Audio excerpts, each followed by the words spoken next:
Hello guys, कैसे हैं आप लोग। मैं उमित तलडा, आपका फ्रेंड, फिलोसोफर एंड गाइड। तो बहुत ही इंपॉर्टेंट अनाउंसमेंट लाया है आईसीएसआई ने। जैसे कि काफ़ी बच्चों को पता ही था कि सीएसईटी रीस्ट्रक्चर होने वाला है, तो अनाउंसमेंट आ चुका है। यस, अनाउंसमेंट आ चुका है सीएसईटी रीस्ट्रक्चरिंग का। तो पूरा डिटेल में मैं आपसे अनाउंसमेंट शेयर करूंगा, सारी डिटेल्स आपको बताऊंगा। और जो एग्जिस्टिंग बच्चे हैं जनवरी 26 के लिए प्रिपेयर कर रहे हैं, ठीक है, उनको भी ये पूरा वीडियो देखना है। उन पे क्या इफेक्ट है, नहीं है, वो सब मैं अच्छे से आपको बताऊंगा।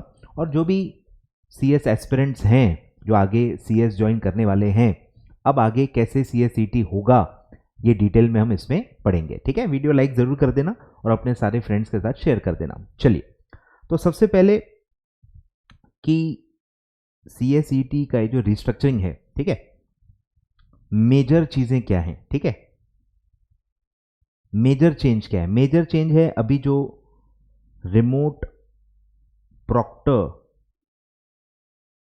मोड से ये एग्जाम होता है, ठीक है, घर बैठे रिमोट प्रॉक्टर मोड से आप ये अभी तक एग्जाम देते आए हो। अब ये हो जाएगा सेंटर बेस्ड। अब आपको एग्जाम सेंटर में जाना पड़ेगा। ठीक है, सेंटर बेस्ड एग्जाम हो गया। जैसे एग्जीक्यूटिव प्रोफेशनल ऑलरेडी हैं, सीएसईटी भी अब सेंटर बेस्ड एग्जाम हो गया और वहां जाके फिजिकली जाके आपको एग्जाम देना है। ठीक है, तो ये सबसे बड़ा मेन चेंज है। ठीक है, दूसरा सब्जेक्ट्स को लेके चेंजेस है। ठीक है, अभी तक जो आपके सब्जेक्ट्स थे वो मैं आपको बता देता हूं। ठीक है, अभी तक आप ये सब्जेक्ट्स पढ़ते थे। ठीक है, business communication, legal aptitude, logical reasoning, economic and business environment, current affairs and quantitative aptitude. अभी तक ये 4 सब्जेक्ट्स होते थे। ठीक है, तो अब क्या होगा,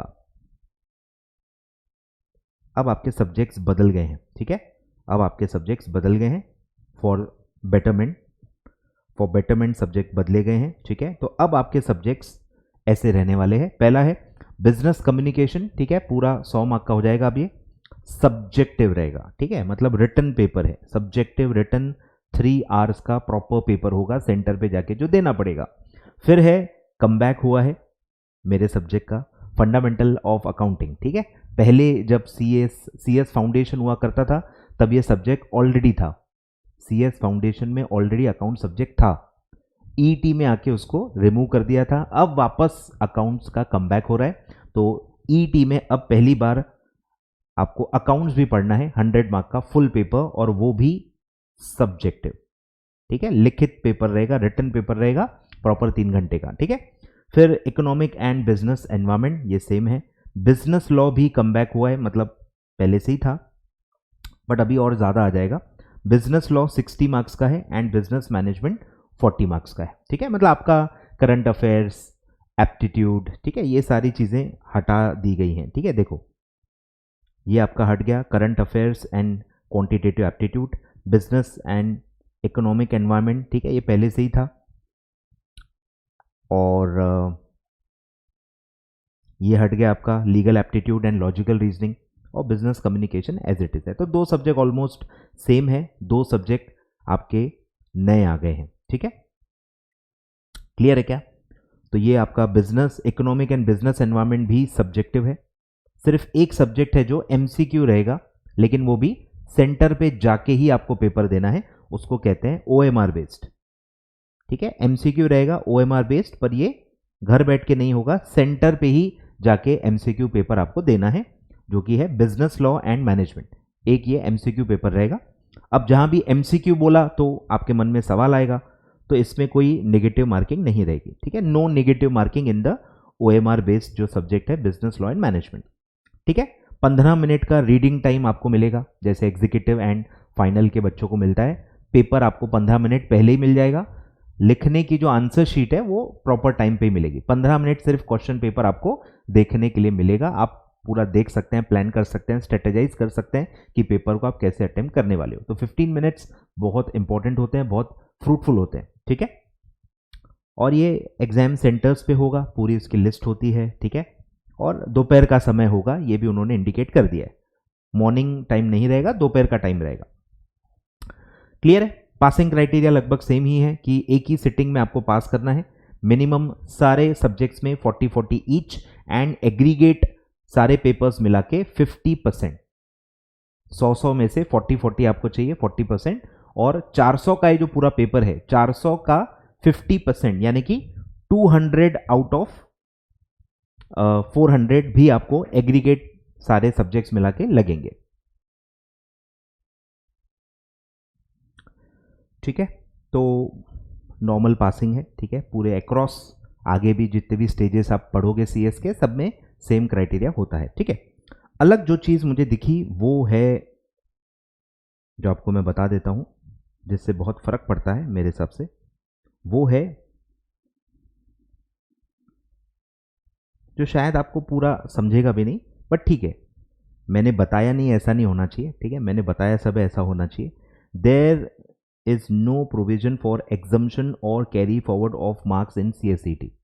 मतलब पहले क्या होता था, नॉर्मल जो आगे भी होता है एग्जीक्यूटिव एंड फाइनल में, कि एक आध सब्जेक्ट में अगर आपको 60 या उससे ज़्यादा मार्क्स मिलते हैं और बाकी सब्जेक्ट्स में 25 ईच उससे ज़्यादा मिलते हैं, तो वो एक सब्जेक्ट जिसमें 60 एंड अबव मिले हैं वो डबल से नहीं देना पड़ता, वो एग्जम्प्ट हो जाता है। मतलब आपको आगे फिर वो कभी भी देने की ज़रूरत नहीं पड़ती। तो ये पूरा एग्जम्पशन का सिस्टम होता है, ये EET में लागू नहीं किया गया। मतलब किसी में भी आपको 60 एंड अबव होंगे भी, और अगर आप बाकी सब्जेक्ट्स में फेल हो गए तो आपको वो सब्जेक्ट भी फिर से अगले अटेम्प्ट में देना पड़ेगा। सब्जेक्ट एग्जम्पशन मना किया है। ठीक है, तो there is no provision of exemption और कैरी फॉरवर्ड ऑफ मार्क्स। ठीक है, मार्क्स भी कैरी फॉरवर्ड नहीं होते, मतलब आपको पूरा एक सेटिंग में वो पास करना ही है। ये जो पासिंग लिखी है ना, सब में इंडिविजुअली 40 मार्क्स होने चाहिए एंड सारे पेपर्स मिला के 50 मार्क्स, 50% मार्क्स आपको होने चाहिए। तो ये आपको लेना पड़ेगा। एक आध सब्जेक्ट में भी अगर आपके 40 से कम आ गए या फिर एग्रीगेट में 50% अगर आपके नहीं बने, तो आपको चारों सब्जेक्ट बार बार देने पड़ेंगे अगर आप फेल हो रहे हो तो। ठीक है, तो एग्जम्पशन वाला जो क्राइटेरिया रूल है वो EET में नहीं लाया गया है। काफी सरप्राइजिंग है, अनफेयर है मेरे हिसाब से, होना चाहिए क्योंकि रिटन पेपर्स हैं। जब CS फाउंडेशन हुआ करता था तब ये रूल था और हर कोर्स में रहता है। ऐसा मैंने पहली बार देखा है कि एग्जम्पशन रूल नहीं है। ठीक है, तो रिटन पेपर्स हैं, सब्जेक्टिव पेपर्स हैं, सेंटर बेस्ड एग्जाम है, तो ये होना चाहिए, बट नहीं दिया गया एज ऑफ नाउ। बाद में क्या होता है बाद में पता चलेगा। ठीक है, और डिटेल्ड सिलेबस अभी आया नहीं है। सब्जेक्ट लेवल पे क्या होने वाला है वो अभी आने वाला नहीं है। एक और आएगा अनाउंसमेंट, उसमें फिर मैं एक और वीडियो आपको बना के सारे सब्जेक्ट्स का सिलेबस क्या है ये भी हम डिस्कस करेंगे। ठीक है, अब ये एग्जाम कब से लागू हो रहा है, ये तो हो गया कि बेसिक क्राइटेरियाज हो गए। ठीक है, 100 मार्क के हो गए हैं। ठीक है, 400 मार्क का पूरा आपका पेपर रहेगा, और जो रिटन पेपर है वो 3-3 घंटे के होंगे, और जो OMR है उसके लिए 2 ही घंटे दिए गए। ठीक है, जो कि फेयर है, कोई दिक्कत नहीं। फिर जो आपका जो रजिस्ट्रेशन आप करोगे, ठीक है, अब मुद्दे पे आते हैं।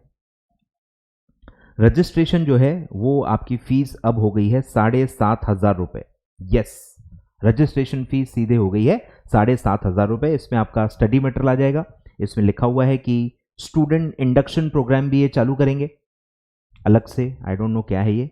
तो इंडक्शन प्रोग्राम जैसे CS कोर्स के बारे में बताते हैं वैसा ही जो एग्जीक्यूटिव में होता था, अब शायद वो EET पे भी होगा। ठीक है, तो वो इंडक्शन प्रोग्राम की फी भी इसके अंदर इंक्लूडेड है, और ऑनलाइन क्लासेस शायद जो इंस्टीट्यूट लेता है वो भी आपको इसी के अंदर कंपल्सरीली दे रहे हैं। ठीक है, इस पर और क्लैरिटी आएगी।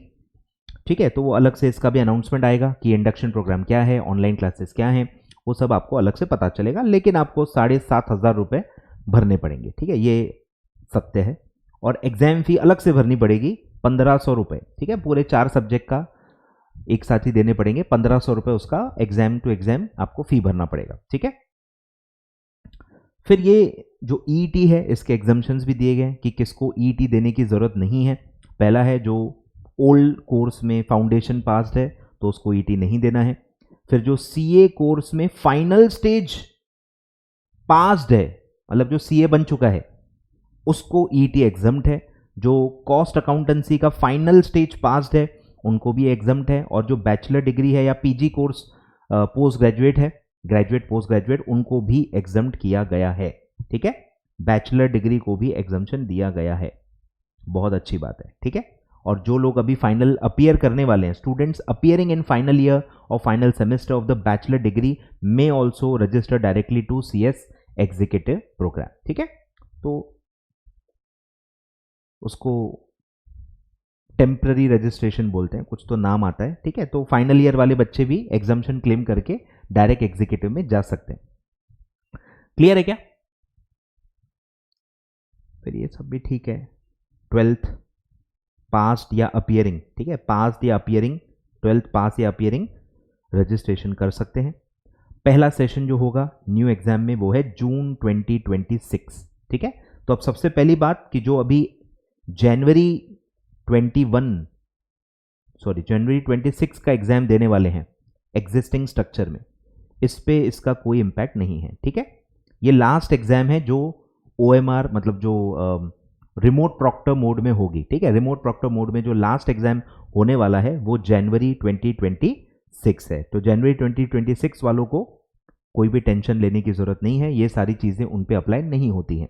ठीक है, वो एग्जिस्टिंग तरीके से दे सकते हैं। The last session of existing CSET in remote proctor mode will be held in January 2026। ठीक है, और वो लोग एग्जिस्टिंग के हिसाब से दे सकते हैं।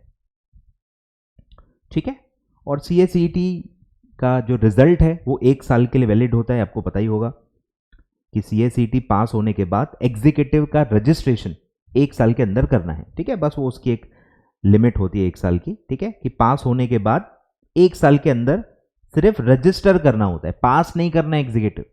ये भी काफी बच्चों को कंफ्यूजन होता है कि 1 साल में पास करना है, नहीं, सिर्फ 1 साल के अंदर एग्जीक्यूटिव का रजिस्ट्रेशन करना है। ठीक है, उसकी टाइम लिमिट होती है 1 साल। विद इन 1-2 मंथ्स ही आप रजिस्ट्रेशन कर लेते हो, 1 साल का टाइम वैसे भी दिया है। दूसरी बात, ये जो 7,500 रुपए आप भर रहे हो, अब 7,500 रुपए जो आप भर रहे हो, इसकी वैलिडिटी है 3 साल। मतलब रजिस्ट्रेशन फी है 7,500, एक ही बार भरनी होती है और ये 3 साल तक वैलिड है। 3 साल के बाद भी अगर आप पास नहीं हुए तो आपको रजिस्ट्रेशन दोबारा करना पड़ता है। ठीक है, उसकी भी फुल फी नहीं लगती, पर 2-3 हज़ार रुपए मिनिमम लगते हैं, उसके बारे में भी अभी आएगा। तो ये जो 7,500 रुपए आप भर रहे हो ये 3 साल के लिए वैलिड रहेगा। 3 साल और साल में 3 एग्जाम्स होने वाले हैं। ठीक है, as per the new structure साल में 3 एग्जाम्स होंगे, जून, अक्टूबर, फरवरी। ठीक है, एग्जिस्टिंग स्ट्रक्चर में क्या होता था, 4 एग्जाम्स होती थी। ठीक है, तो एग्जिस्टिंग जनवरी ये होगा रिमोट प्रॉक्टर मोड से, तो इन पे कोई इंपैक्ट नहीं है। आप अपनी पढ़ाई जारी रखें जैसा आप पढ़ाई कर रहे हैं।